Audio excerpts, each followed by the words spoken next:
Nós te louvamos, nós te amamos, Pai.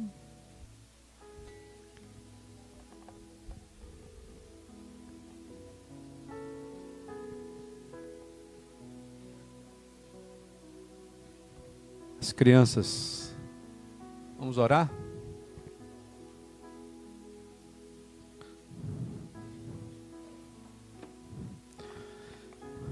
Senhor, estende a tua mão, Senhor, sobre os teus filhinhos, Pai. Guarda cada um deles debaixo das tuas mãos. Que eles cresçam, Senhor, debaixo da tua graça, da tua misericórdia. Que eles te conheçam em espírito e em verdade, Pai. Que eles sejam íntimos de ti, Senhor, e mesmo quando estiverem mais velhos, Senhor, não se desviem da tua presença, Pai. Nós abençoamos os teus filhinhos nessa hora e oramos em nome de Jesus. Amém. Amém? Irmãos, antes da gente pregar, eu queria fazer algo aqui. Aleluia.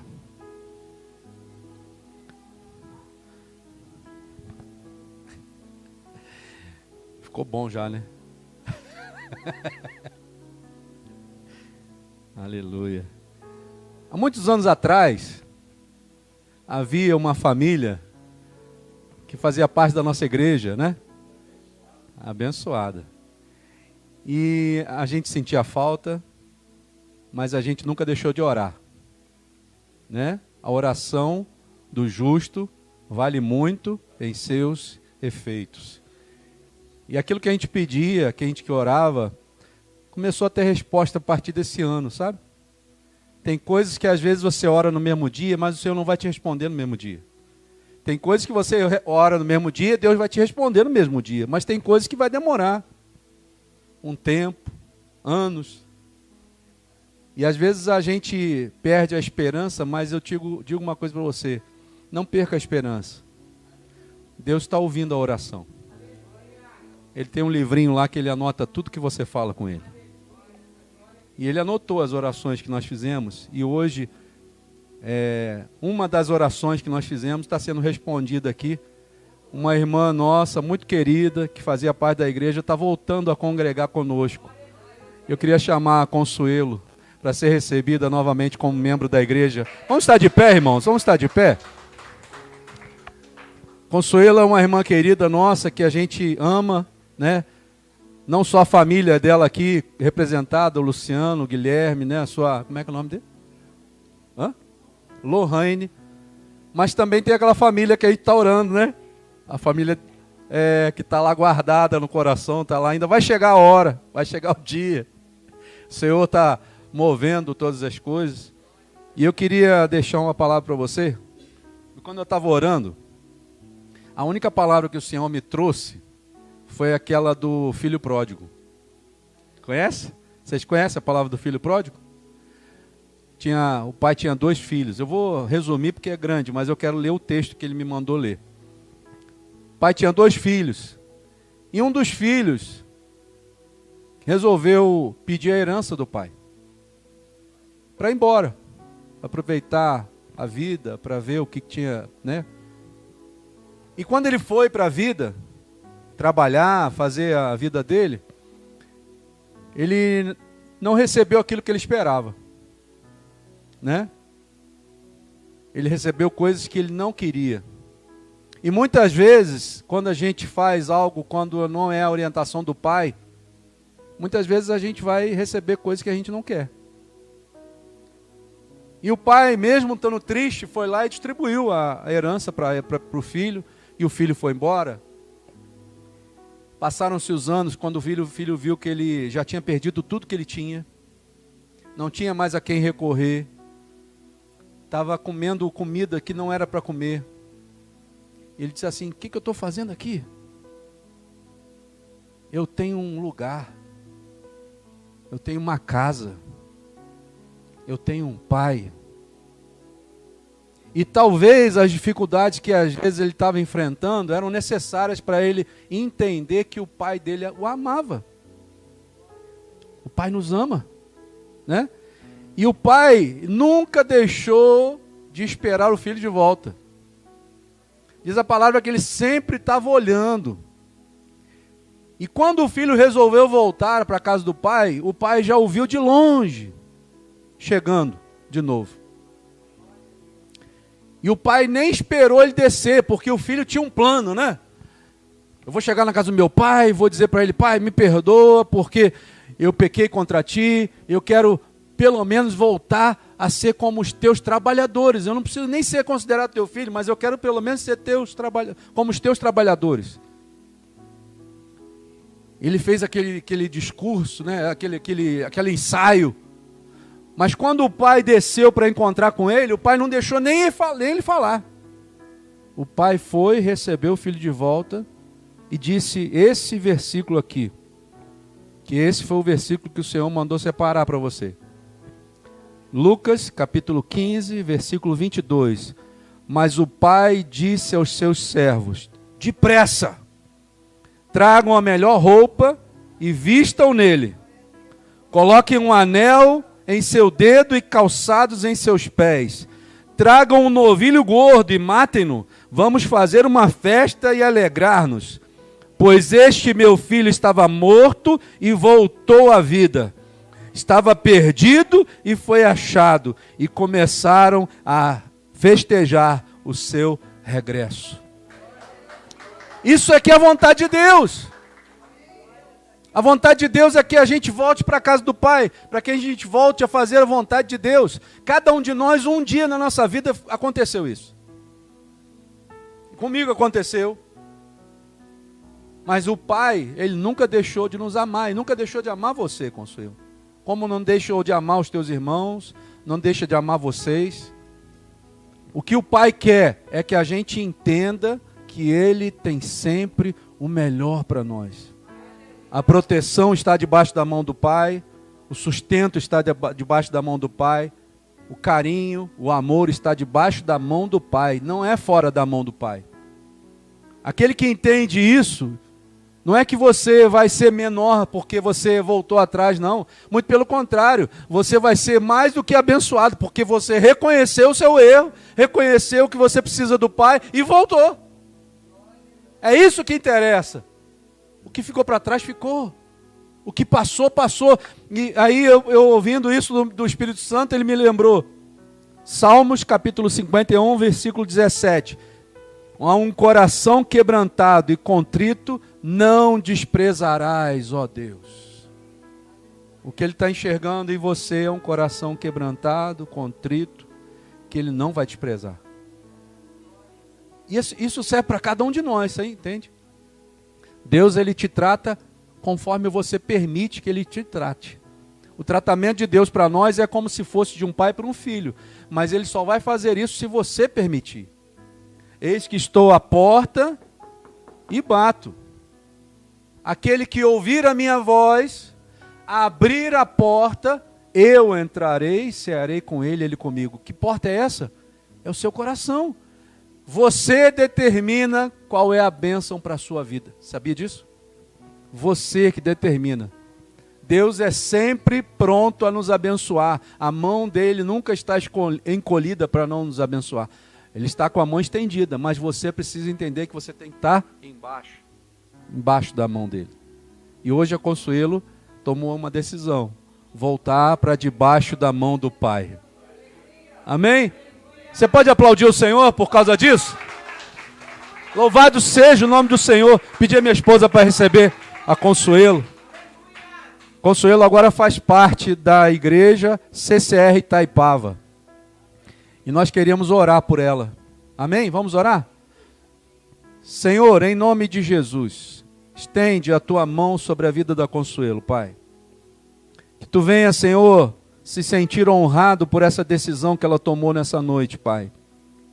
Que ela receba, Senhor, as bênçãos espirituais, físicas, Senhor, emocionais que tu tem para ela, Pai. Simplesmente por essa decisão que ela tomou de estar debaixo das tuas mãos. Guarda a vida dela, guarda a sua família, Senhor. Guarda aqueles que ainda vão estar de novo aqui conosco. E, Senhor, continua abençoando, Pai. E que ela seja guardada e abençoada pelo Teu Santo Espírito. Nós oramos em nome de Jesus. Amém, Jesus. Amém? Deus te abençoe. Aqui você guarda a palavrinha. Amém? Sempre quando vem um visitante, a Martinha me dá um papelzinho com o nome dos visitantes. Mas vocês não são visitantes, né? Luciano, Guilherme. A única visitante que eu não conhecia é a Lohane, né? A Cris já é de casa. Amém? Jonathan e Giane já são de casa. Vanderlei já é de casa. Sininha já é de casa. Amém? Então sinta-se em casa nessa noite. Vamos ouvir a voz do Espírito Santo. Amém? Vamos abrir a palavra?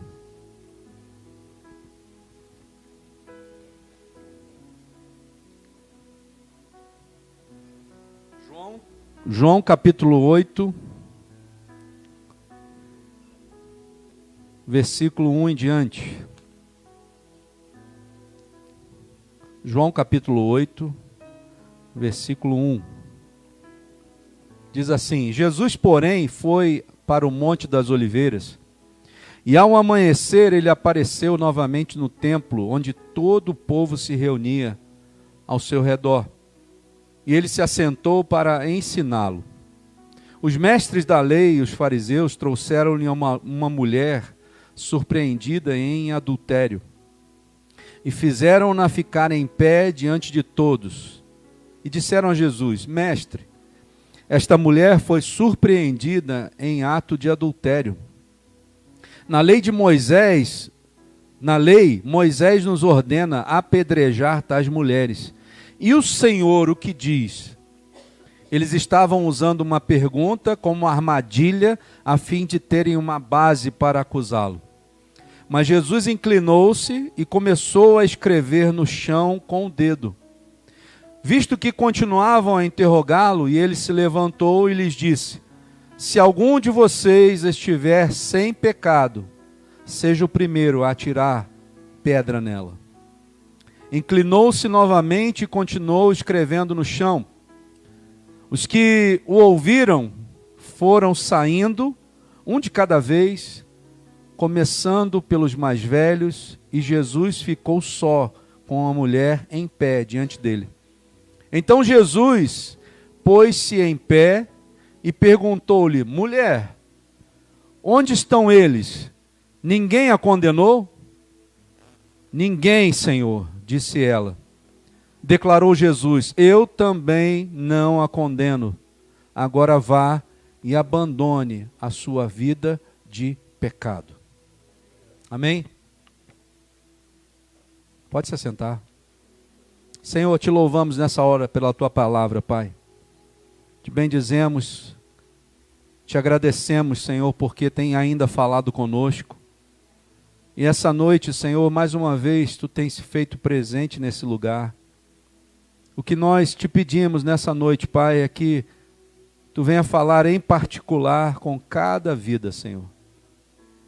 Aquilo que ela precisa ouvir e entender da tua palavra. Só tu, Senhor, é capaz de sondar os seus corações e fazer com que essa mensagem surta o efeito necessário dentro dela. Mas para isso nós te pedimos também, Senhor, que toda interferência maligna seja amarrada e lançada direto no abismo, sem direito de retorno e nem de transferência. Que nenhuma interferência maligna tenha poder de interferir no entendimento da tua palavra, Pai. Muito menos no recado que tu tem para cada um de nós. E que essa noite o teu Santo Espírito fale, Senhor, com liberdade ao teu povo, com ousadia, Senhor. E nós te pedimos que a tua graça e a tua misericórdia seja sobre nós. Nós oramos em nome de Jesus. Amém. Amém? Eu estou lendo um livro, te recomendo até ler, se você puder. Chama-se A Graça Transformadora, de um pastor chamado Luciano Subirá. E ele está falando sobre algo que às vezes nos parece ser muito simples, por causa de um versículo que a gente conhece, que está lá em Efésios capítulo 2, versículo 8, que diz assim: Porque pela graça sois salvos, por meio da fé. E isso não vem de vós, é dom de Deus. muitos conhecem só essa parte do versículo. Muitos só se lembram dessa parte do versículo. Porque pela graça sois salvos, mediante a fé, porque isso não vem de vós, mas é dom de Deus. O que é a graça? Como começou a graça? Né? Porque existia um tempo no Evangelho ou na humanidade onde não havia graça, propriamente dito. Mas havia uma lei, a lei de Moisés. A lei de Moisés era um estatuto de leis, de 620 e poucas leis, que norteavam o caminho do crente ou do cristão, que diziam o que ele tinha que fazer, ou diziam o que ele não tinha que fazer. E diz a história que quem não cumprisse, se deixasse de cumprir uma lei daquelas, você já estava condenado. Então era muito difícil você cumprir a lei. Deus, olhando isso tudo, por amor a nós, Ele faz algo que parecia impossível. Deus, Ele ama a cada um de nós e entrega o seu Filho Jesus para morrer na cruz por nós. E na hora que Ele morre na cruz por nós, a palavra de Deus diz que Ele levou sobre Ele todos os nossos pecados, todas as nossas iniquidades, todas as nossas enfermidades. Você crê que a palavra de Deus é verdadeira? Sim ou não? Se ela é verdadeira, por que muitas vezes nós ficamos enfermos? Outro dia minha esposa estava numa situação que ela começou a se sentir mal, e eu vi nitidamente que aquilo ali era uma interferência maligna. E ela falou assim: ora por mim. E eu coloquei a mão na cabeça dela e orei, e cessou aquilo que ela estava sentindo. É por causa do pastor Emanuel? Não, irmão. Eu só estou reproduzindo aquilo que a palavra de Deus me ensina. Todas as vezes que eu reproduzo ou eu faço como a palavra de Deus me manda fazer, eu estou fazendo com que o poder de Deus se manifeste aonde eu estou.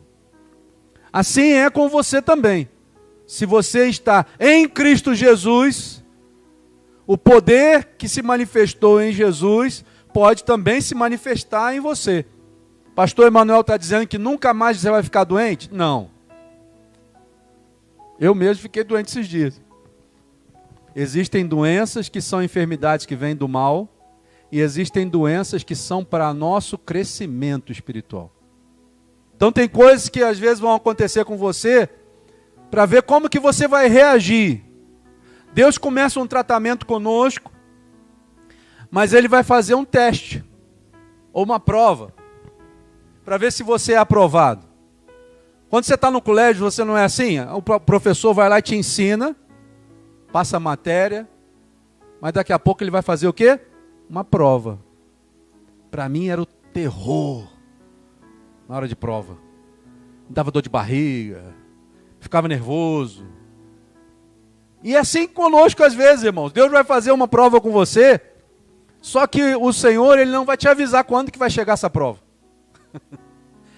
No colégio tinha uma tabelinha, né? Tinha uma data, dia tal tem prova, aí tu ficava nervoso. Mas com Deus não é assim. Deus, Ele permite às vezes chegar uma prova de você de surpresa. Mas por que Ele permite isso? Porque um dia Deus amou o mundo de tal maneira que entregou o seu Filho Jesus, para que todo aquele que nele crê não pereça, mas tenha a vida eterna. Sabe o que Jesus pode fazer por você? Te dar uma vida eterna. Quantos anos de vida nós temos? Você sabe dizer? Eu não sei dizer. Tem gente que pode morrer cedo, tem gente que pode morrer mais velho. Eu posso estar falando com você aqui agora e amanhã não está mais. Mas a palavra de Deus diz que se eu estiver em Cristo Jesus e Ele estiver em mim, eu vou ter acesso a um lugar que hoje eu não consigo entrar, que chama-se vida eterna com Deus. Esse Jesus que Deus amou o mundo e entregou o seu próprio Filho em favor de nós, esse Jesus estava esse dia aqui, num lugar, e de repente aquelas pessoas começaram a se questionar, será que esse homem aí que se diz filho de Deus é realmente filho de Deus?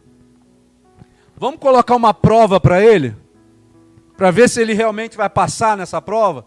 E ele estava lá, Jesus não estava lá no templo e tal, de repente chegam os fariseus, querendo fazer uma armadilha para ele, pegar uma mulher que foi pega em adultério. Eles disseram, por que eu estou dizendo isso, que eles disseram?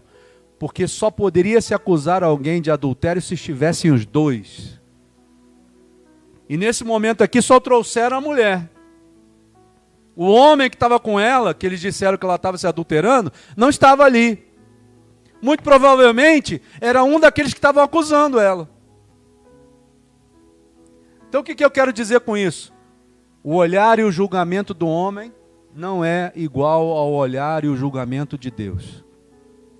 Porque os pensamentos de Deus são mais altos do que os nossos. E os caminhos de Deus são mais altos do que os nossos. Naquela hora ali, os homens trouxeram aquela mulher e Jesus estava escrevendo na areia. E jogam aquela mulher na frente de Jesus. Senhor, essa mulher foi pega em adultério. Olha que situação. Jesus, sendo judeu, ele sabia qual era a lei. E eles então falam para Jesus assim, Jesus, segundo a lei, Moisés diz que se alguém for pego em adultério, ela tem que ser apedrejada, morta. O que o Senhor diz? Jesus não dá bola para aquele povo e continua escrevendo na areia. Mas eles insistiram. Sabe que o mundo vai insistir com você para você negar Jesus. Escute o que eu estou te falando. O mundo vai agir conosco para que eu e você não venhamos a servir a Deus. Não espere nada mais do mundo do que isso. Deus é amor, mas no mundo existe alguém que está lá dominando. O que a Bíblia fala? A Bíblia diz que no mundo jaz no maligno. Então existe alguém que domina o mundo e quer que você negue a Jesus de qualquer forma.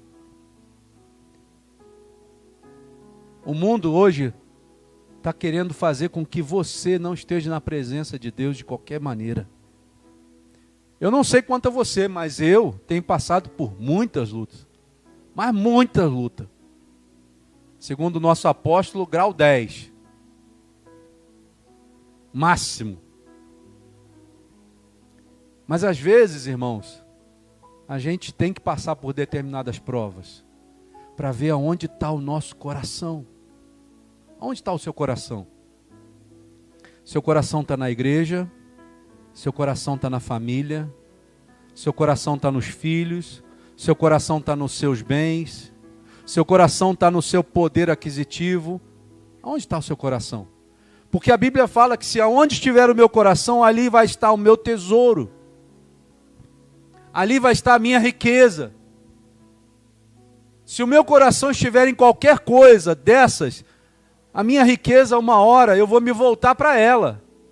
E eu vou me afastar de Deus. Agora, se o meu coração estiver sendo dominado pelo Espírito Santo de Deus, através de Jesus, nada nem ninguém vai me fazer me afastar daquilo que é a minha riqueza, que se chama Yeshua, Hamashia, Jesus o Messias. Apesar das dificuldades, apesar dos problemas, apesar de todas as coisas que o mundo vai tentar contra nós, eu não me afasto dele, porque eu sei que a fonte da minha alegria está nele. E esse Jesus que estava ali agora, ele começa a ser questionado. E aí, Jesus, o que você vai falar? Ele não podia dizer assim, ele não podia dizer assim, não, deixa ela embora. Porque se ele diz, deixa ela embora, eles iam dizer para ele assim, você está indo contra a lei. Você é judeu, você não pode se dizer um mestre e ir contra a lei. Jesus então conhecendo o coração deles. Isso eu acho lindo na palavra, irmãos. Porque o coração nosso está assim como um livro aberto para ele, sabe? Ele te conhece como se estivesse na palma da sua mão. Você pode fazer a pose que você quiser. Você pode vestir a roupa que você quiser. Você pode estar o jeito que você quiser. Deus te conhece como se você estivesse nu. Ele sabe tudo de você. O seu pensamento Deus conhece. O seu sentimento Deus conhece. Aonde você se esconde, Deus está vendo. Deus sabe de todas as coisas. E Deus conhecia o coração daqueles homens que estavam acusando ali. Por conhecer o coração daqueles homens, Jesus diz assim: vamos fazer o seguinte. Eu não vou nem dizer que não, nem que sim. Eu vou dizer uma coisa para vocês. Aquele que não tem pecado, pode atirar a primeira pedra. Por que ele falou isso? Por que ele disse isso? Porque a lei dizia: quem pegou a pessoa em adultério tem o direito de atirar a primeira pedra. Só que Jesus ele é especialista em tirar a letra fria da lei e elevar ao patamar espiritual. Ele tira da letra fria e eleva para o patamar espiritual. Jesus ele não só citou a pedra, como estava na lei, mas ele disse assim: olha, se você não tem pecado, pode atirar. E a pergunta que Jesus faz para nós aqui hoje é: quem não tem pecado? Quem não peca? Romanos 3:23 diz assim: e todos pecaram e destituídos foram da glória de Deus. Você não pode nem saber desse texto, nem conhecer esse texto, mas ele está lá. E isso não vai fazer diferença, porque ele não vai mudar. Deus é imutável. Malaquias fala isso. Eu, o Senhor, não mudo. Isso é tremendo demais. Isso nos traz uma segurança, porque se eu estiver firmado em Deus, eu sei que Ele nunca vai mudar naquilo que Ele disse para mim na palavra. Nunca vai mudar. As promessas que Ele fez para mim na palavra ainda estão de pé.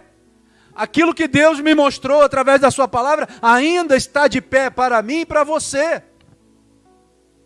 Ele não muda. Não muda quando nos julga e não muda quando nos abençoa. Ele continua sendo um justo juiz. Justo juiz. E Deus olhando aquela situação, Jesus, olhando aquela situação, ele se ajoelha, continua escrevendo, e ele vai vendo que um por um já estavam com a pedra na mão. Um por um, começando pelos mais velhos, foram jogando as pedras fora. E tinha muita gente. Não é assim que acontece? As pessoas querem apedrejar, né? Querem jogar pedra. Pastor Emanuel já estava assim com a mão armando já, ó, né? Mas aí de repente vem um escudo chamado Jesus e se coloca na frente do pastor Emanuel. Como se colocou na frente daquela mulher adúltera ali. Ele protegeu aquela mulher com uma palavra. Sabe o que te protege diante do ataque do inimigo, irmão? Não é o pastor Emanuel, não é a igreja, mas é a palavra do Deus vivo. É isso que te protege. Não é o homem, não é a capacidade, não é o quanto eu sei, não é o quanto eu tenho, mas é um homem chamado Jesus, que nasceu numa manjedoura, simples, que nos ama de uma forma incondicional e que a ordem dele, o mundo se dobra. Aqueles que nos apedrejam, caem. Aqueles que nos apedrejam, vão embora. Sabe quem é o teu juiz? Jesus, o Senhor. Ele é o nosso justo juiz. E eu estava pensando sobre isso. E eu lembro que a frase que o Senhor me fez lembrar foi exatamente essa. Porque pela graça sois salvos. E isso não vem de vós. É pela misericórdia do Senhor que entregou o seu único filho naquela cruz por cada um de nós. E eu e você não merecemos isso. Não é por mérito. Não é por meritocracia. Não é. É porque Deus amou. Deus amou você e a mim. Por isso que você está aqui hoje ouvindo essa palavra. Ele te amou. Existe alguém que te ama. E esse alguém chama-se Deus.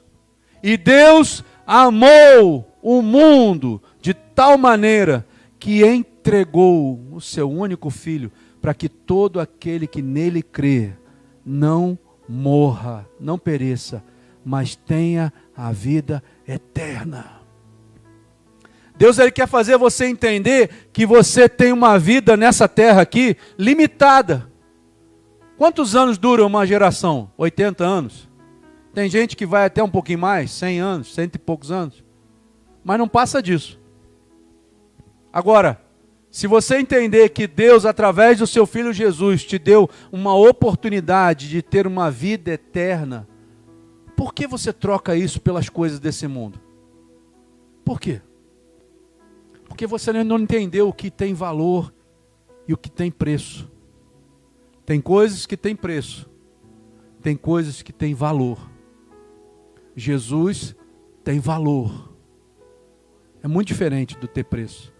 Tem gente que tem preço, que é comprado por qualquer preço. Judas Iscariotes foi comprado por 30 moedas de prata para entregar a Jesus na cruz, mas perdeu a vida eterna. Qual é o seu preço? Você é uma pessoa que tem preço, você é uma pessoa que tem valor. Qual é o seu preço? Jesus não olhou para isso, Deus não olhou para isso. Deus simplesmente disse assim: eu vou entregar o meu filho e colocar à disposição deles a minha graça. O Senhor está te dando a graça dele. O que é a graça? Favor imerecido. Quem é a graça? Yeshua HaMashiach, Jesus o Messias. Ele é a graça de Deus para nós. Qual é a diferença disso, pastor? Você precisa entender que o que Deus fez por você, nenhuma outra pessoa podia fazer. Essa é a diferença. Nenhuma pessoa pode te dar uma vida eterna, pode? Mas Deus fez isso por você. Ele te deu uma oportunidade que nós não tínhamos mais direito, mas Deus olhou para nós e disse assim: eu vou dar uma oportunidade. Se Ele quiser, bem; se não quiser, a oportunidade está dada. É um favor que nós não merecemos. Mas é engraçado que o Senhor nos fez pensar e Ele nos fez ver algumas coisas sobre graça. E eu vi uma entrevista do pastor Luciano Subirá falando sobre esse livro, Graça Transformadora, que ele disse assim: o problema é que hoje em dia nós não valorizamos aquilo que é a graça. Nós tornamos a graça de Deus algo barato. Porque nós achamos que a graça é simplesmente porque Jesus entregou a sua vida na cruz, então eu posso fazer da minha vida o que eu bem entender.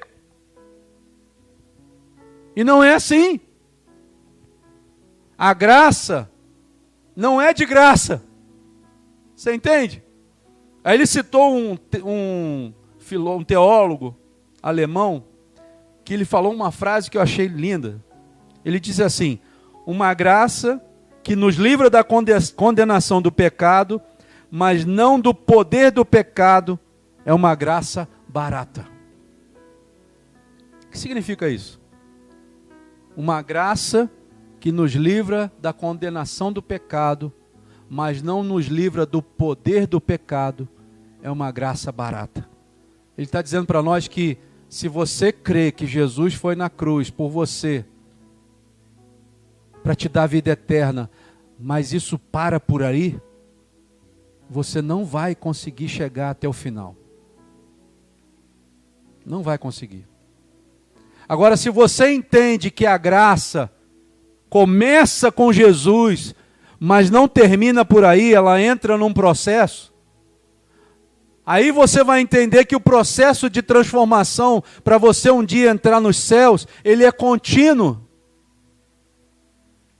Ele não pode ser parado. Se você parar, você corre o sério risco de não entrar no reino dos céus.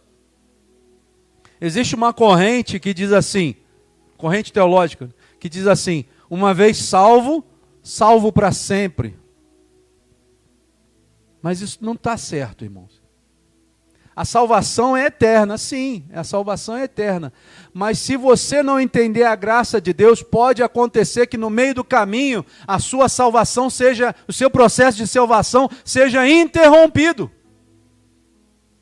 Não é que não exista salvação, existe a salvação. Jesus foi na cruz, verteu o seu sangue por você, te deu acesso à salvação. Agora cabe a você entrar nesse processo de salvação.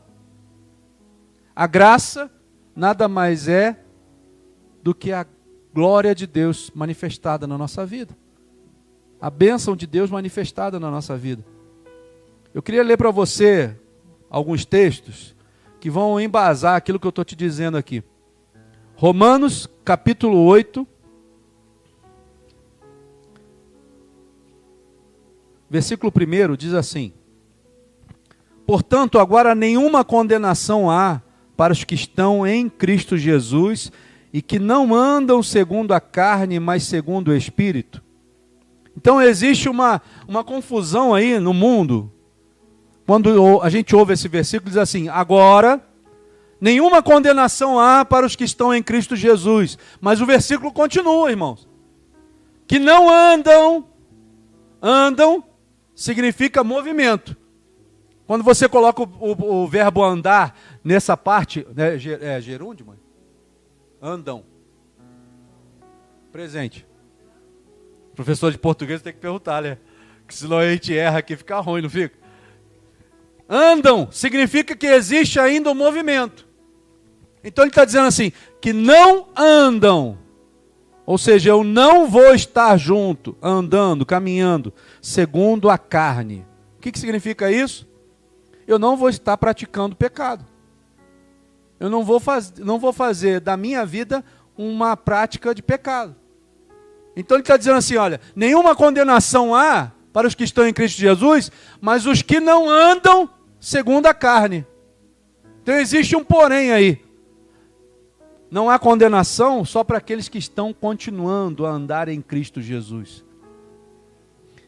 Versículo 2, porque a lei do Espírito de vida em Cristo Jesus me livrou da lei do pecado e da morte.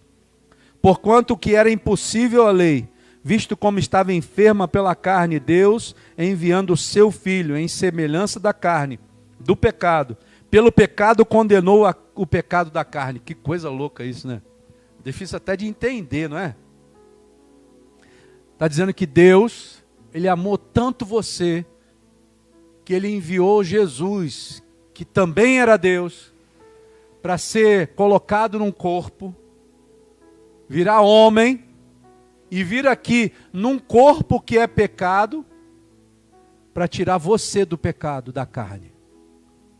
Porque Ele nunca pecou. Jesus, mesmo sendo homem, e passando por todos os tipos de tentação, diz a palavra, Ele nunca pecou. Então Ele fez isso para trazer você do seu pecado para a presença de Deus. Quando que aconteceu que o pecado entrou em mim? Aconteceu lá em Adão e Eva, lá no início. Quando Adão e a Eva comeram do fruto proibido. O pecado nos afasta de Deus. O pecado nos tira do céu. A pergunta para você hoje aqui, se responda aí por dentro. Se hoje Deus pedir a tua alma, você entra no céu?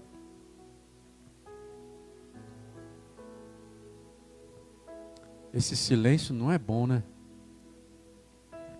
Não é não? Então você precisa de Jesus. Você precisa dele. Se você está se autoexaminando e dizendo assim, se hoje Deus voltar e me chamar eu não subo, você precisa de Jesus. Você precisa se render a Jesus.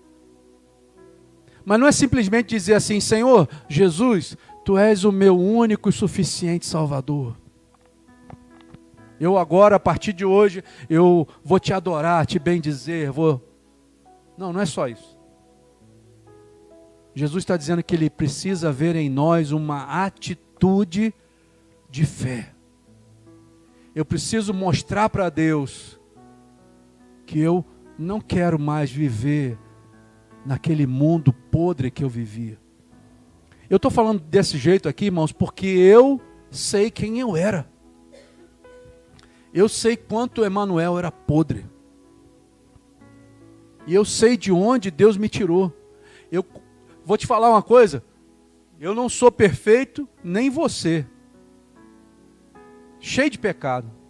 Mas eu preciso entender que eu, antes de Jesus, era alguém que ia para o inferno. Que ia ficar longe de Deus por uma eternidade. E que pela misericórdia e a graça de Deus, Ele me alcançou e me trouxe de volta para a presença dEle. E Ele quer fazer a mesma coisa conosco, irmãos. Com você. Porque Ele te ama. A sua alma é preciosa para Deus. Você entende? O seu espírito é precioso para Deus. Deus não quer ver você no inferno. Ele quer ver você no céu. Um lugar de delícias, onde Deus tem preparado todo tipo de bênçãos para nós. Só que muitas vezes a gente não vai entrar lá porque a gente não entende a graça de Jesus. Olha o versículo que a gente leu em Efésios. Porque pela graça sois salvos por meio da fé. Efésios 2:8. E isso não vem de vós, é dom de Deus. Mas aí ele vai complementar no versículo 9, ele vai dizer assim, não vem das obras. Não é por aquilo que você faz, você entende? Não é pela construção que você está fazendo.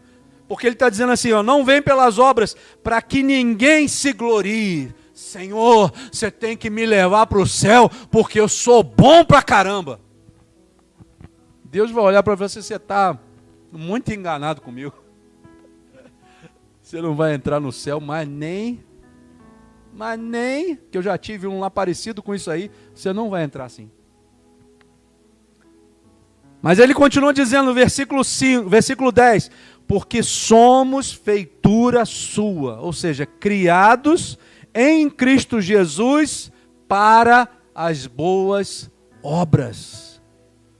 Então ele está dizendo assim, olha, você não pode inverter o processo. Você não pode querer entrar no céu porque você é bom. Você primeiro se rende à graça. E por causa da graça, você começa a praticar boas obras. Você entendeu o que eu estou dizendo ou não? Você entendeu? Não. Não, você não entendeu não.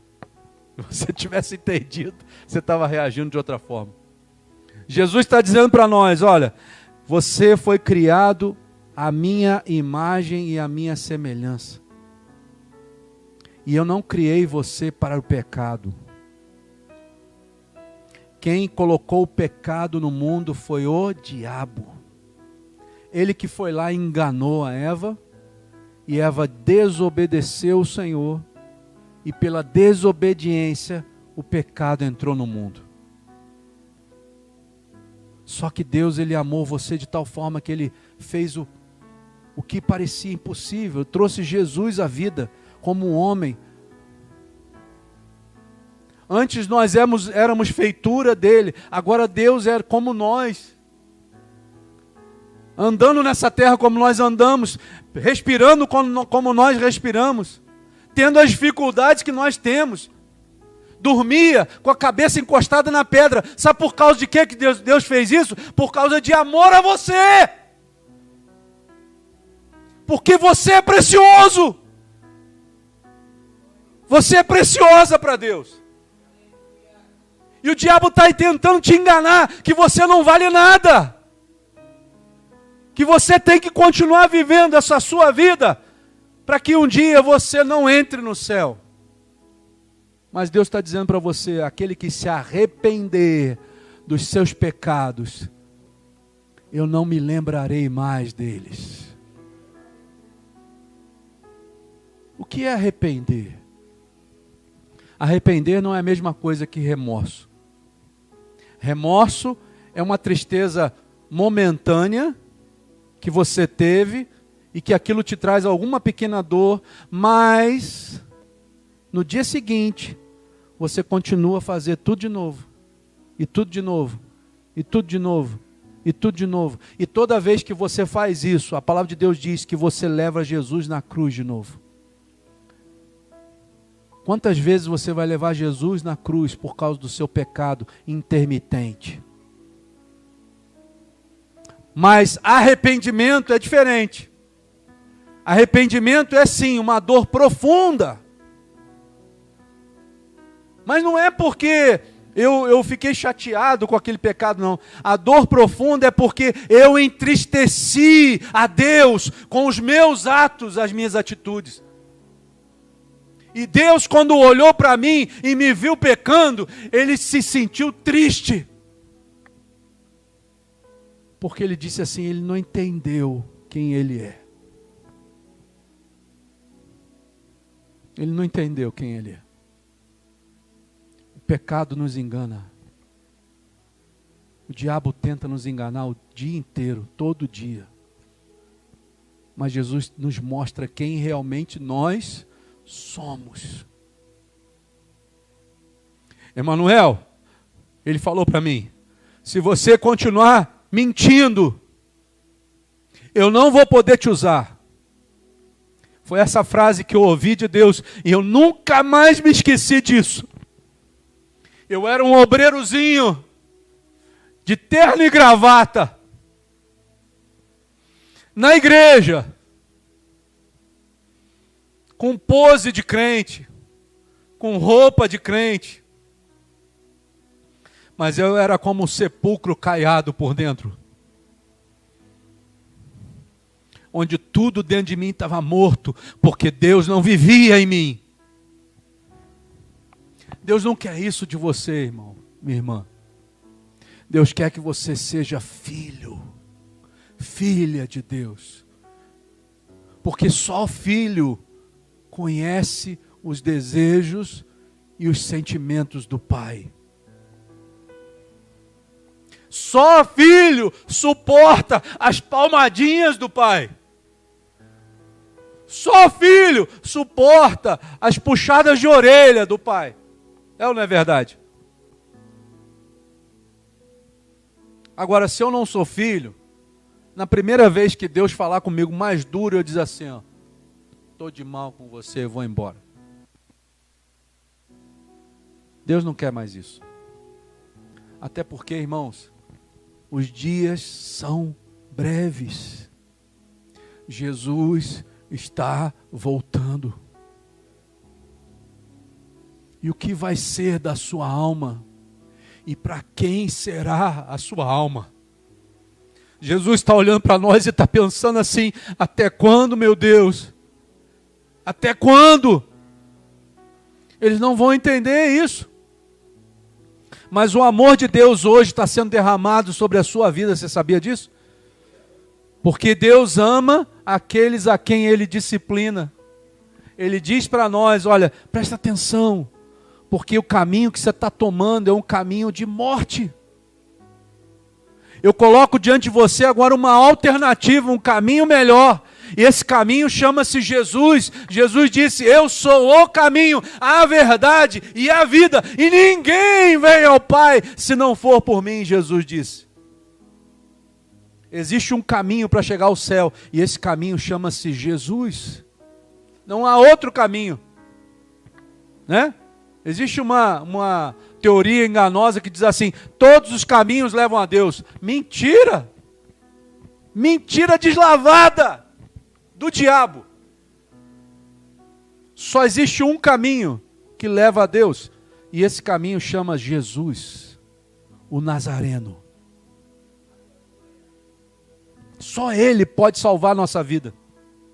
Romanos 8, como a gente estava lendo, versículo 13, ele vai dizer assim: porque se viverdes segundo a carne, morrereis.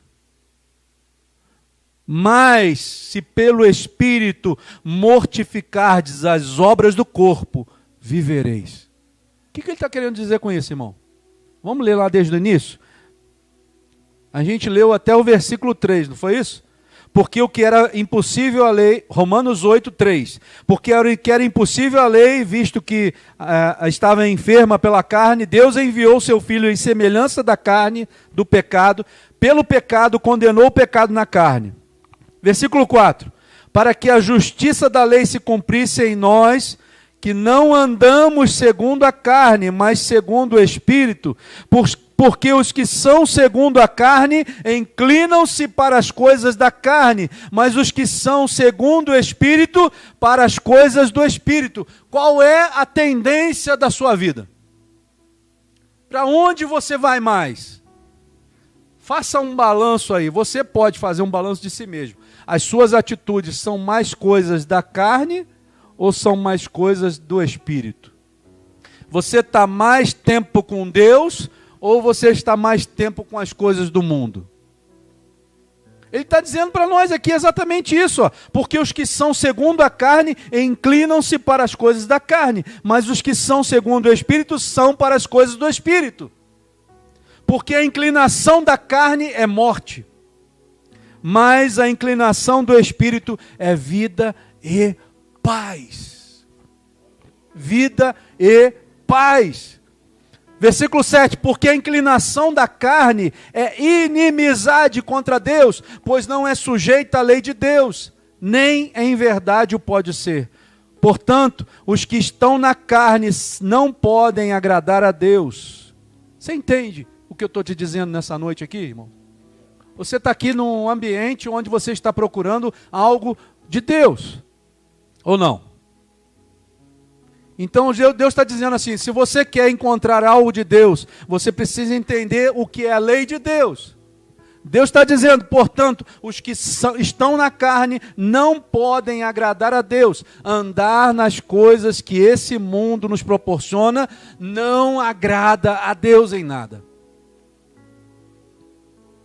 Tem um versículo na Bíblia que mostra mais ou menos, eu vou ler daqui a pouco, quais são as coisas que o mundo nos entrega. Mas vamos terminar essa parte aqui. Versículo 9. Vós, porém, não estáis na carne. Jesus estava falando com seus discípulos. Mas no Espírito, se é que o Espírito de Deus habita em vós. Olha isso, irmãos.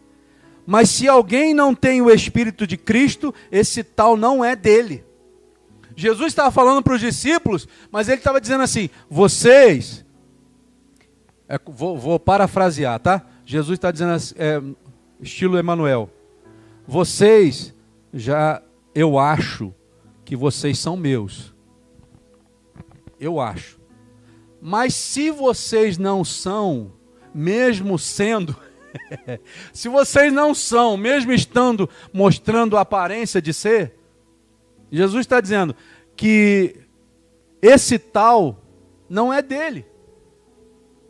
O que ele quer dizer? Não adianta você ter uma aparência de servo de Deus, de crente ou de cristão, mas se as suas atitudes não demonstram nada disso.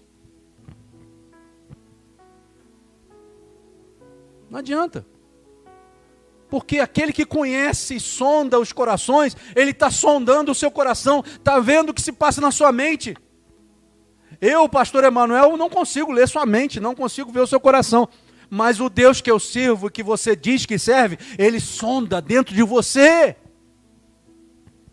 Nada pode passar despercebido ao olhar de Deus, você entende? Eu me encho de temor ao falar isso, porque se você não entender o que é ser cristão, Deus não se agrada de você. É duro, né? Mas é a verdade.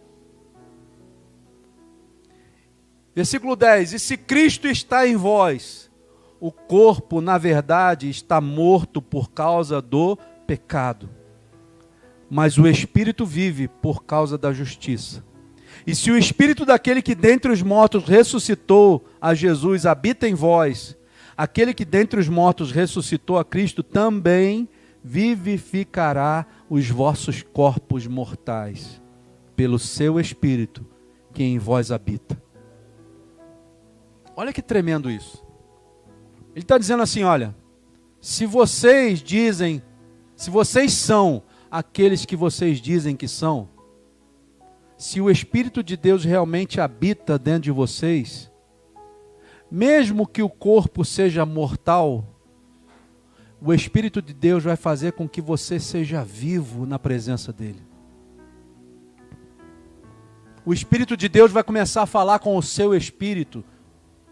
E aí dentro de você vai começar a jorrar rios de águas vivas que vão transbordar e vão inevitavelmente mostrar aquilo que está acontecendo dentro de você. Você vai ser um livro aberto, você não vai precisar esconder nada de ninguém, porque o Espírito Santo vive dentro de você. Essa é a diferença, irmão. De maneira que, irmãos, nós somos devedores, não à carne, para viver segundo a carne. Porque se viverdes segundo a carne, morrereis. Mas se pelo Espírito mortificardes as obras da carne, vivereis. Porque todos os que são guiados pelo Espírito de Deus, esses são filhos de Deus. Então não basta dizer, Senhor, eu te aceitei como meu único e suficiente Salvador. Não basta isso.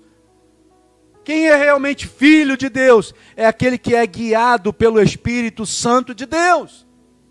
E você acha que realmente o Espírito Santo de Deus, ele vai fazer coisa que se refere a pecado? Sim ou não? Não. Se existe alguma coisa em você que está te levando para o pecado, você precisa de duas coisas. Reconhecer o seu pecado.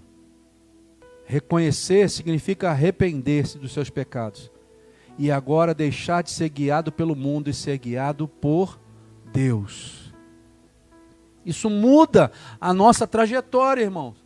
Muda a minha vida com Deus. Eu posso passar por lutas? Posso. Posso passar por provações? Posso. Mas agora eu tenho um que me dá a graça. Que me ama de uma forma incondicional. Que faz a minha vida valer a pena. Ter sentido na minha vida. É isso que Deus quer entregar para você aqui nessa noite. A graça não é simplesmente eu dizer para você, Jesus morreu por você. Não. Jesus está dizendo, Ele morreu por você porque Ele te ama. E Ele comprou a sua vida com preço de sangue. Naquela cruz. Tito, o livro de Tito, capítulo 2, versículo 11 até o 14 diz assim: porque a graça salvadora de Deus se há manifestado a todos os homens. Então você não pode dizer, por exemplo, que a graça não é para você. A graça se manifestou para todos. Sou eu que defino se eu vou querer caminhar na graça de Deus ou no mundo. Sou eu que defino. Ele continua, versículo 12. Ensinando-nos que, renunciando à impiedade e às concupiscências mundanas, vivamos neste presente século sóbria e justa e piamente, aguardando a bem-aventurada esperança e o aparecimento da glória do grande Deus e nosso Senhor Jesus Cristo. Vai existir um dia onde Jesus vai vir nos ares buscar a sua igreja. Quem Jesus vai buscar, irmãos? Aquele que está em pecado? Não. Mas aquele que vive renunciando, vive renunciando à impiedade, às concupiscências mundanas. Quando eu diz concupiscências mundanas, parece um palavrão, né? Parece uma palavra difícil, mas ele está falando tudo aquilo que se refere a pecado. Imoralidade sexual, pornografia, idolatria, bebedice, glutonaria, tudo que se diz é pecado. Então, se você renuncia a isso todos os dias, você está apto a ser chamado por Deus para encontrar com Jesus nos ares um dia. Esse dia vai chegar e você vai ver esse dia. Eu quero mais do que ver, eu quero estar lá. Eu quero subir para encontrar com Ele. Existe uma salvação para você e para mim. Romanos capítulo 5 diz assim: tendo sido, pois, justificados pela fé, temos paz com Deus, por nosso Senhor Jesus Cristo, por meio de quem obtivemos acesso pela fé a esta graça, na qual agora estamos firmes e nos gloriamos na esperança da glória de Deus. Então ele está dizendo para nós, olha, você foi justificado. Você não era justo. Nenhum de nós é justo. Nós somos justificados pelo sangue de Jesus. O que a gente faz aqui na ceia, irmão, é simplesmente lembrar daquilo que Jesus fez por nós na cruz. Jesus verteu o seu sangue por nós, nos tornando justificados diante de Deus. Deus agora pode olhar para nós e dizer assim, agora eu posso ter um relacionamento com essa pessoa. Eu posso conversar com ele face a face. Eu posso dizer para ele que ele é meu filho e para ela que ela é minha filha. Deus tem algo para fazer na sua vida. Mas você precisa dizer sim para Jesus. Eu vou ficar em cima do muro. Vou te falar uma coisa aqui. Em cima do muro é do diabo também. Jesus diz para a gente escolher um lado. Quem dera fosse você quente ou frio, mas porque és morno, vomitar-te-ei da minha boca. Jesus está dizendo para nós, olha, o morno não tem lugar, o frio muito menos. Então a única opção que eu e você temos, se quisermos entrar no reino dos céus, é sermos quentes. O que é ser quente? É fazer da sua vida um culto vivo, agradável ao Senhor. Às vezes a gente acha que só o culto é só isso aqui, ó. Não, mas o culto você está prestando todos os dias, ou não. Porque se você tem dentro de você um templo, você está prestando culto a alguém dentro de você. As suas atitudes estão dizendo a quem você está prestando culto. E Jesus está dizendo, como eu queria que você fosse quente. Como que eu queria.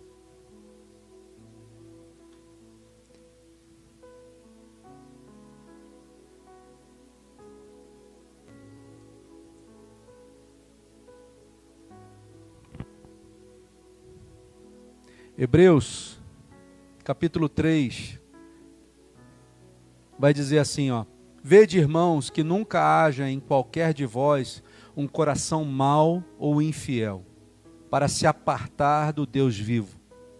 Antes, exortai-vos uns aos outros todos os dias, durante o tempo que se chama hoje, para que nenhum de vós se endureça pelo engano do pecado. Porque nos tornamos participantes de Cristo, se retivermos firmemente o princípio da nossa confiança até o fim. Então Jesus está dizendo para nós, olha, não adianta você servir a Cristo mais da metade dos seus anos na terra e no finalzinho você perder a sua salvação, a sua intimidade com Deus. Continua firme, Continua andando com o Senhor. Tira do seu coração a maldade, a infidelidade. Tira tudo que te afasta de Deus e se torna fiel a Deus. Colossenses capítulo 1, diz assim no versículo 3, se na verdade permanecerdes fundados e firmes na fé, e não vos moverdes da esperança do evangelho que tendes ouvido, o qual foi pregado a toda criatura que há debaixo do céu, e da qual eu, Paulo, estou feito ministro. Então ele está dizendo para nós, ó, não se afaste disso. Você não está ouvindo o evangelho? O evangelho é que vai te trazer a salvação. Não se afaste daquilo que você está ouvindo. Fora do Senhor não há salvação. Fora da presença de Deus não há salvação. Hebreus capítulo 12, versículo 24 em diante diz assim, e a Jesus, o mediador de um novo pacto, ao sangue da aspersão que fala melhor do que o de Abel, vede que não rejeiteis ao que fala. Você pode estar aqui concordando comigo com a cabeça, mas por dentro você pode estar rejeitando tudo que eu estou te falando. Paulo está dizendo, não rejeita aquilo que ele está falando. Porque se não escaparam aqueles que rejeitaram o que sobre a terra os advertia, muito menos escaparemos nós se nos desviarmos daquele que nos adverte lá do céu. Você acha que um dia todos nós não vamos comparecer diante do grande trono branco de Deus, irmãos? Vai ter um momento que eu e você, por mais que a gente acredite ou não, por mais que nós queiramos ou não, vai chegar um momento onde nós vamos nos apresentar diante do grande trono branco de Deus. E Ele vai nos julgar, segundo as nossas obras. Segundo aquilo que você está fazendo, aquilo que você está fazendo, aquilo que você está fazendo ou pensando. Eu estou fazendo ou pensando. Pelo que recebendo, versículo 28, pelo que recebendo nós um reino que não pode ser abalado, retenhamos a graça pela qual sirvamos a Deus agradavelmente com reverência e temor. Quem é a graça de Deus, então? Jesus. A graça de Deus tem nome, e um nome que é sobre todo nome. Não existe ninguém mais poderoso do que Ele. Não existe ninguém mais poderoso em desfazer as obras do maligno, se você quiser. Ele pode fazer o impossível acontecer. João capítulo 1, versículo 1 diz assim, no princípio era o verbo, e o verbo estava com Deus, e o verbo era Deus, e ele estava no princípio com Deus, e todas as coisas foram feitas por ele, e sem ele nada do que foi feito se fez. Nada do que você vê hoje foi feito sem a orientação, ou como é que se diz? Permissão dele. Versículo 12 de João 1 diz assim, mas a todos quantos o receberam, deu-lhes o poder de serem feitos filhos de Deus, aos que creem no seu nome, os quais não nasceram do sangue, nem da vontade da carne, nem da vontade do homem, mas de Deus. Sabe qual é a vontade de Deus? É que você nasça dele, que você seja dele, seja feito à imagem e semelhança dele, que volte a ter aquilo que Deus fez por você. E aí, por último, a orientação de João, capítulo 15, diz assim, versículo 4, permaneçam em mim. Ele começa o versículo 4 dizendo assim, permaneçam em mim. Eu entendo que quando ele diz isso, ele está dizendo para nós assim, olha, vai ter momentos que você vai querer desistir. Vai ter momentos que você vai querer abdicar daquilo que Deus fez por você. Mas João diz assim, permaneçam em mim.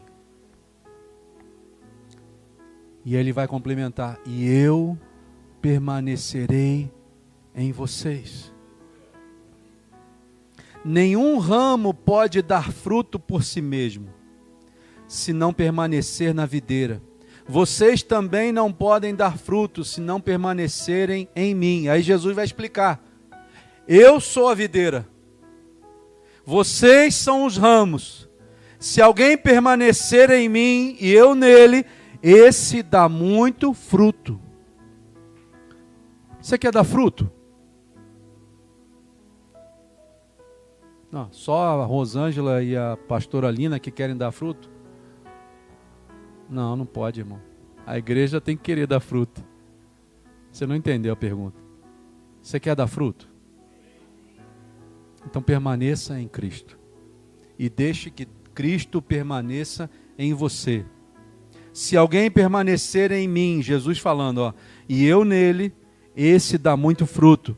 Pois sem mim, ó, olha a questão aqui. Pois sem mim, vocês não podem fazer coisa alguma. Sem Jesus, você não pode fazer coisa alguma. Ah, mas pastor, mas não tem um monte de gente aí que faz um monte de coisa sozinho? Problema dele. Eu creio no que diz a palavra. Eu creio que o que Jesus nos ensina. E Jesus está dizendo, sem mim, vocês não podem fazer coisa alguma. Tudo aquilo que você fizer estando em Cristo Jesus, ele vai gerar fruto. Tudo aquilo que você faz sem estar em Cristo Jesus é algo passageiro que vai acabar. Mas aquilo que você faz em Cristo Jesus é algo eterno, que vai ecoar pelas suas gerações. Você pode talvez nem ver o fruto acontecer na sua geração, mas talvez o seu filho vai ver, o seu neto vai ver, o seu bisneto vai ver. Se alguém não permanecer em mim, será como um ramo que é jogado fora e seca. Tais ramos são apanhados, lançados ao fogo e queimados. Se vocês permanecerem em mim, versículo 7, e as minhas palavras permanecerem em vocês, aí vocês vão dar glória. Se vocês permanecerem em mim e as minhas palavras permanecerem em vocês, pedirão o que quiserem e lhes será concedido.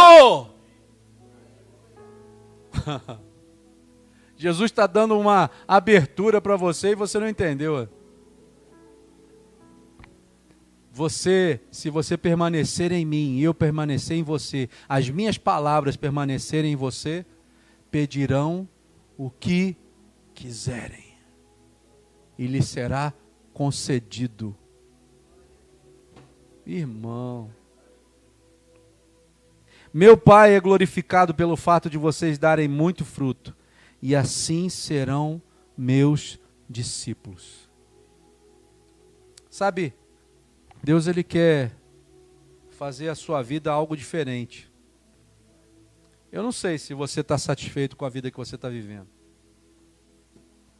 Mas mesmo que você esteja satisfeito com a vida que você está vivendo, a palavra de Deus diz que Ele é poderoso para fazer infinitamente mais tudo aquilo que você está pedindo ou pensando. Infinitamente mais. Então, tudo aquilo que você está pensando da sua vida, tudo que você vai fazer, Deus está fazendo infinitamente mais. Ele pode fazer infinitamente mais. Entrega a tua vida ao Senhor. Por que você não entrega? Confia nele. Ah, pastor, está difícil demais. Está difícil, irmão. Ninguém disse para você que ia ser fácil. Mas Jesus está no controle de todas as coisas. E hoje Ele fez com que você viesse aqui para ouvir essa palavra e entender que Ele tem o controle da sua vida, em nome de Jesus. Amém? Vamos estar de pé?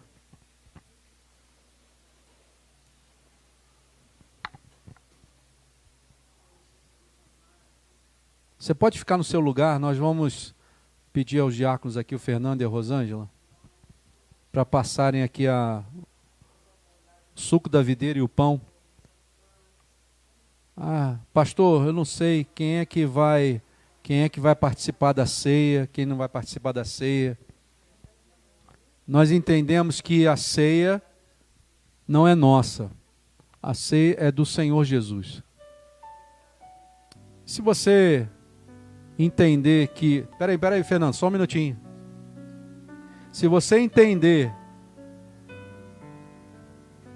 que a ceia do Senhor é algo divino, você vai perguntar para o Espírito Santo agora se você pode ceiar ou não. A palavra de Deus, ela fala muito claro sobre isso.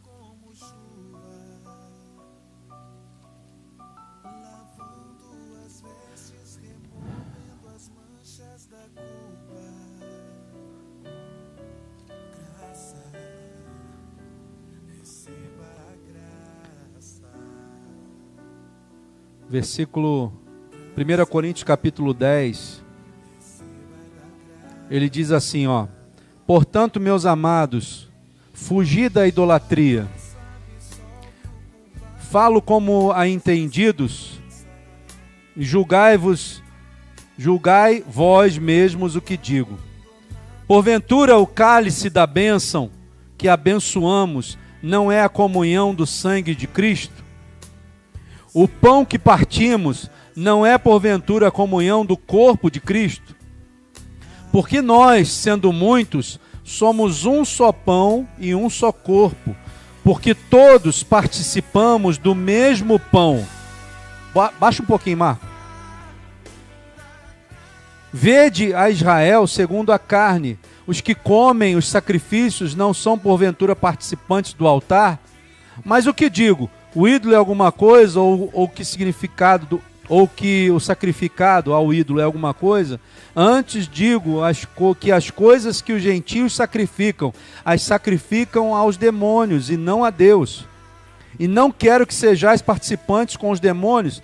Não podeis beber o cálice do Senhor e o cálice dos demônios. Não podeis ser participantes da mesa do Senhor e da mesa dos demônios. Ou irritaremos o Senhor? Somos nós mais fortes do que Ele? Todas as coisas me são lícitas, mas nem todas as coisas convêm. Todas as coisas me são lícitas, mas nem todas as coisas edificam. O Senhor está dizendo para nós, olha, você que vai se examinar. Mas o Senhor está dizendo, você não pode tomar o cálice da bênção e o cálice dos demônios. Você precisa definir o que você quer. Aí no capítulo 11, ele vai dizer assim, porque eu recebi, Paulo dizendo, porque eu recebi do Senhor o que também vos ensinei. E hoje foi ensinado muita coisa aqui. Que o Senhor Jesus, na noite em que foi traído, tomou o pão e, tendo dado graças, o partiu e disse, tomai e comei, isto é o meu corpo, que é partido por vós, fazei isto em memória de mim. Semelhantemente também, depois de cear, tomou o cálice, dizendo, esse cálice é o novo testamento no meu sangue. Fazei isto todas as vezes que beberdes em memória de mim, porque todas as vezes que comerdes esse pão e beberdes esse cálice, e anunciais a morte do Senhor até que venha. Portanto, presta atenção, qualquer que comer esse pão ou beber o cálice do Senhor indignamente, será culpado do corpo e do sangue do Senhor. Examine-se, pois, o homem a si mesmo, e assim coma deste pão e beba deste cálice. O Senhor Jesus, ele não pôs no impedimento para você participar, mas ele colocou as condições. Ele disse, você que vai determinar se você vai receber a bênção ou não. Existe algo importantíssimo aqui. Deus olha o nosso coração, e se ele achar dentro do nosso coração um arrependimento genuíno, você pode participar. Mas se ele achar remorso e você participar, você pode ser culpado do sangue do corpo de Jesus. Por isso ele diz, examine-se, olha para dentro de você, examine-se, o homem a si mesmo, e então coma do pão e beba do cálice. É sua responsabilidade. Não é do pastor, é sua. O que foi preciso falar para você nessa noite, você ouviu. Mas nessa noite o Espírito Santo está dizendo para você: arrependa-se. Arrependa-se. Volte-se para Deus. Os benefícios da graça vão começar a fluir de dentro de você, em nome de Jesus. A partir do momento que você se arrepende dos seus pecados. Deixe Deus trabalhar na sua vida nessa noite, em nome de Jesus. Nós vamos orar, abençoando os elementos. Você vai pegar o seu cálice, o seu pão e vai esperar para que nós venhamos a cear juntos, em nome de Jesus. Amém? Senhor, nós queremos agora entregar diante de Ti, Senhor, esses elementos. O pão que tipifica, Senhor, o corpo de Jesus. Esse pão aqui não é o corpo de Jesus, mas ele nos faz lembrar do sacrifício que Jesus teve naquela cruz por nós, tendo sido dilacerado o seu corpo por causa de nós. E também, Senhor, o cálice da uva, Senhor, que tipifica o sangue vertido de Jesus naquela cruz. Esse suco não é o sangue, mas ele nos faz lembrar do sacrifício de ter tido Jesus, o seu sangue vertido de dentro dele, por causa de cada um de nós, Senhor. Te louvamos por causa disso, Pai, e te adoramos essa noite e te pedimos que Tu venha trazer a consciência necessária para que nós venhamos a participar dessa ceia, Pai. Sabendo, Senhor, que esse ato não é simplesmente um ato de comer um pão e beber um cálice, mas é simplesmente de nos unirmos a Jesus em comunhão com Ele, Senhor, eterna, Pai. Que Tu venha abençoar a Tua igreja nessa noite. É o que nós te pedimos e oramos em nome de Jesus. Amém, Senhor. Pode aumentar mais, Marco.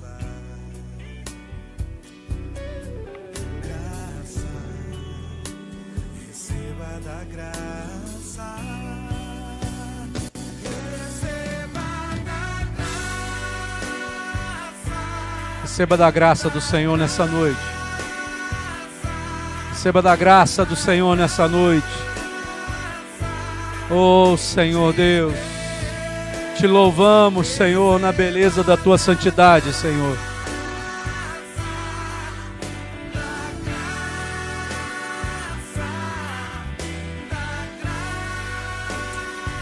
A graça de Deus.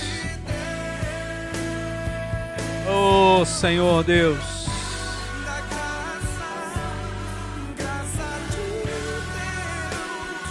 Graça, Senhor. Só pela Tua graça, Senhor. Aleluia. Louvado seja o Teu nome, Senhor. Oh, Jesus. Oh, Senhor. É pela Tua graça, Senhor. De Deus receba da graça. Pode deixar, pode. Aleluia. Deixa Ele te lavar, meu irmão. Glórias a Ti, Jesus. Seja banhado, seja lavado pela graça de Deus. Pega o seu pão, levante o seu pão. Receba Senhor, aqui receba do perdão. está o pão que representa o sacrifício de Jesus naquela cruz, Pai. Senhor, nós reconhecemos o Teu sacrifício por nós, a graça que foi derramada sobre as nossas vidas, Senhor. Por isso nós participamos agora da Tua mesa, Senhor, lembrando do Teu sacrifício, Senhor, que ele seja para nós como alimento genuíno, espiritual, nos fortalecendo nesses dias. Nós oramos em nome de Jesus. Amém. Podeis participar do corpo, do pão?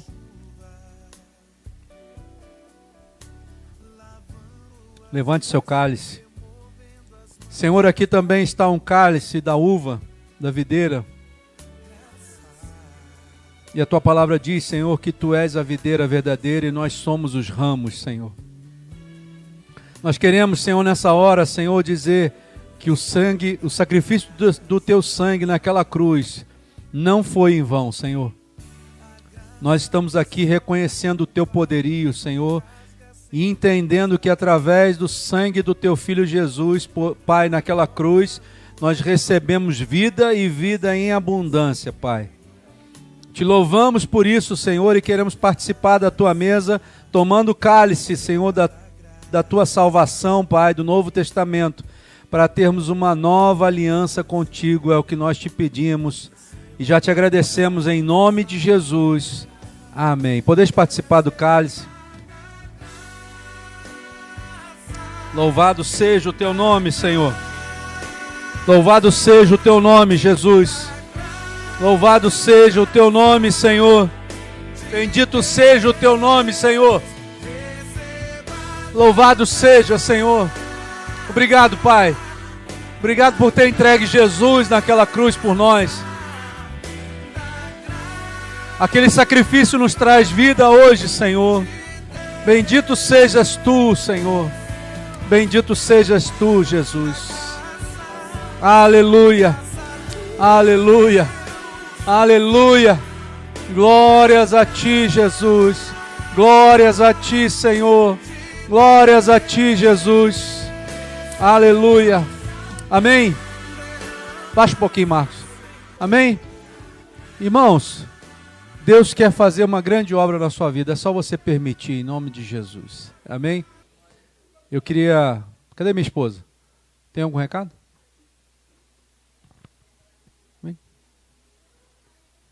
Vem cá. Nós estamos tendo aula de batismo, irmão, toda semana. E uma semana é na quarta, outra semana é na quinta. Minha esposa vai falar um pouquinho aqui. Essa semana será na quinta-feira. Isso. Amém? A igreja está convidada, irmãos. E é importante aqueles que puderem estarem aqui para estar lembrando algumas coisas, né? O Senhor tem falado muito. Aquele que nos visita e quiser conhecer um pouco mais, se aprofundar um pouco mais na palavra do Senhor, o seu lugar é aqui. É o curso de batismo. Não significa que você vai se batizar, a decisão é só sua. Eu não posso, nem pelas minhas filhas, tomar essa decisão. Cada um precisa tomar por si, porque a salvação é individual. Mas é uma oportunidade que a igreja está tendo e os convidados da igreja também. Amém? Jesus, ele te quer inteirinho. Ele te ama. E ele, como o pastor falou, foi o único que deu a vida por você. Não fique resistente, não. Se entregue logo. É a melhor escolha que nós podemos fazer. Amém? Lembrando, né, que nosso processo de jejum semanal permanece. E que o Senhor nos abençoe. Tá bom?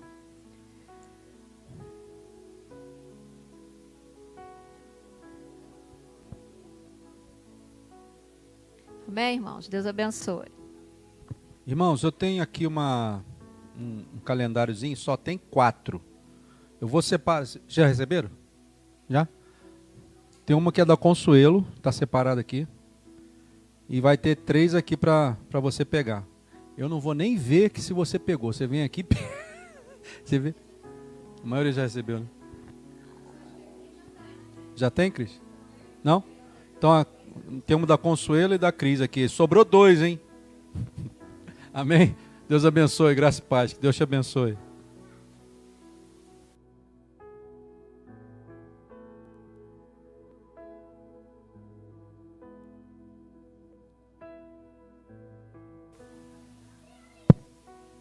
Amanhã tem evangelização?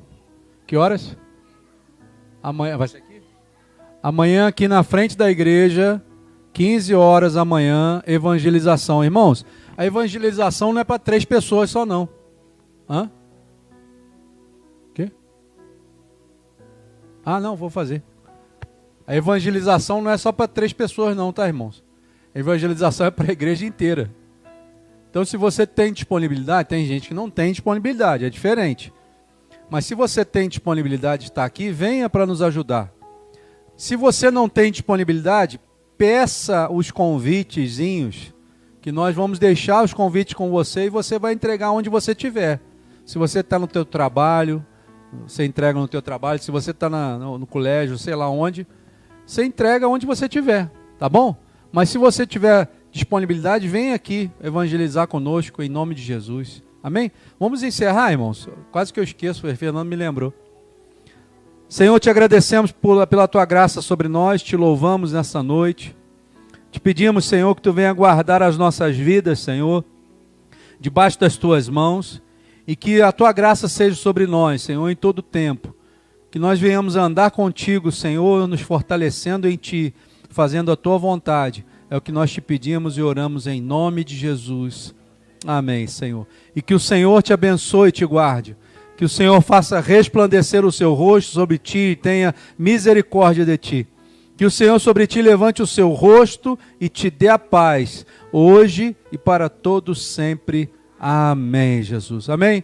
Que Deus te abençoe, seja uma bênção.